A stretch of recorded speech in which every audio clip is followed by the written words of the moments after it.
রাহ, আমি বিশ্বাস করি যে তুমি মেডিকেলে চান্স পাবে এবং আশা করি তুমি চান্স পেয়েছো। তোমার জন্য সবসময় শুভকামনা।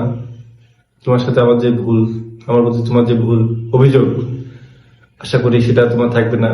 ফার্স্ট টাইমে হয়তো তোমার মনে হয় যে আমার জন্য তোমার চান্স হয়নি, দ্বিতীয়বার তোমার চান্স হয়েছে, অনেক ভালো লাগছে, অনেক অনেক শান্তি পাচ্ছি। এবং আমি সবসময় চেয়েছি তুমি যদি ডাক্তার হতে পারো, তুমি যদি অনেক ভালো জায়গায় যেতে পারো, এটা আমার জীবনের সব থেকে শান্তির।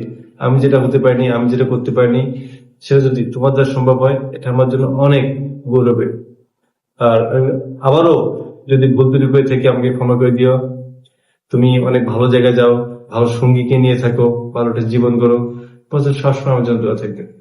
এবং আমার হয়তো কোনো কোনো কথায় তুমি অনেক কষ্ট পেয়েছো, আমি ক্ষমা চেয়ে নিচ্ছি। এবং তোমার প্রতি আমার কোনো অভিযোগ নেই, আমারই হয়তো বিষয়টা বোঝা উচিত ছিল আগেই। তবে আমি সবসময় চেয়েছি তুমি অনেক ভালো পড়াশোনা করো এবং অনেক ভালো জায়গায় যাও। আশা করি তোমার আগামী জীবন এবং ভবিষ্যৎ, তোমার ফ্যামিলিকে নিয়ে তুমি অনেক দূর যাবে এবং দেশের এবং দেশের সেবা করার মাধ্যমে অনেক ভালো একজন ডক্টর হয়ে দেশের মানুষের সেবা করবে। তোমার জন্য শুভকামনা।